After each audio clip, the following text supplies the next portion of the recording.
All right, guys, let's do it. The 4 domains of combat. This is part 4. Part 4. We're going to get into physical. Let's make sure we go back and cover what's the first one? Situational and self-awareness. What is the second one? Your verbals and your 4 Ds. Determine, de-escalate, distract, and diffuse. Next is physical. This is one of my favorites.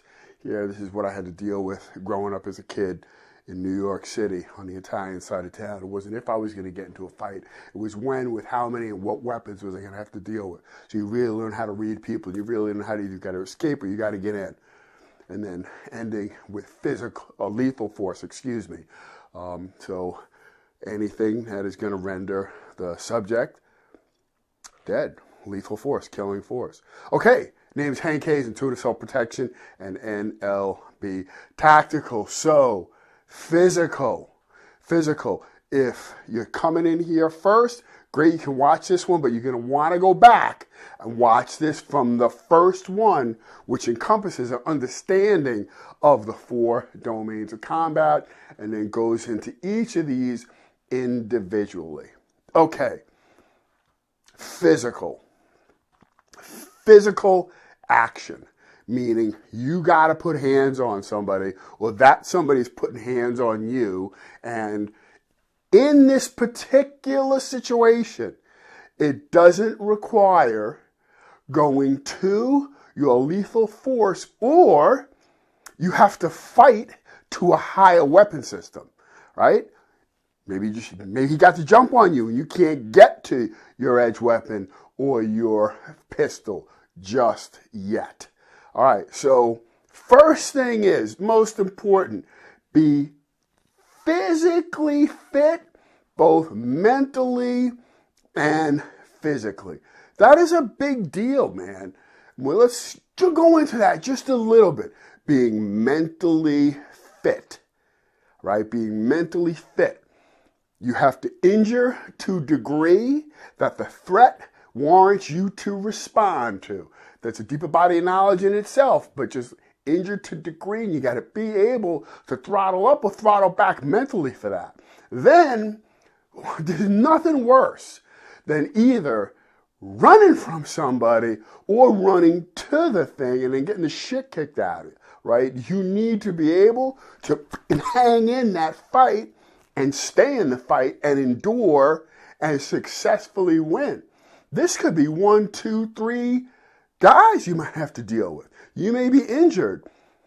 You need to have that physical endurance to fight that fight. What's next? Know your why. I can't overemphasize this enough. Know what you stand for.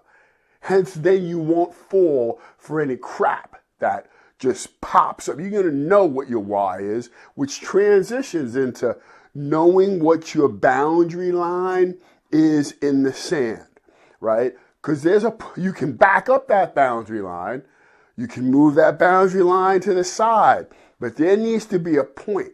There needs to be a demarcation line, a threshold where you are saying, excuse the language here, but this is where you have to level yourself up to. Once you cross this line, I am fucking you up. That's what the deal is. And you, and only you, need to know what that is and to be able to breach that line and do what is necessary. This is super important. Know your area of skill. Don't go to the ground if you don't have a ground and pound skill. Because usually where there's one idiot, there's another idiot. And if you can't get up and transition out of that, now you're on the ground and you're just going to get the snot kicked out of you by 2 guys, right? So know your areas of strength and work to your areas of strength, right? So that talks about stand-up skill set, right? Do you have that stand-up skill set? Do you have that clinch ability, right? Can you fight in the clinch and break that clinch and then get to your higher platform or weapon, or get out if you can get out? If you're with your wife and kids, you gotta finish the fight because they're counting on you to win. And then, of course, mentioned earlier, your ground skill set. Lastly, train, practice, and above all, at the end of the day, you gotta win. And that's mindset hardening, putting all of these together. And we'll talk more about that, especially when we get to the last one and do a closing summary on the whole thing. But make sure you're training, man. Don't be that guy that used to do this and used to do that. Because you know what they say about used to be's? Used to be's don't make no honey, right? And that's a cool one, right? And you got to practice. Practice those skills. Deliberate practice makes for an executable, right? An executable. So, the amateur practices until he gets it right. The pro practices so he can't get it wrong. Oh, that's worth the weight just of this. Let me say it again. The amateur practices until he gets it right.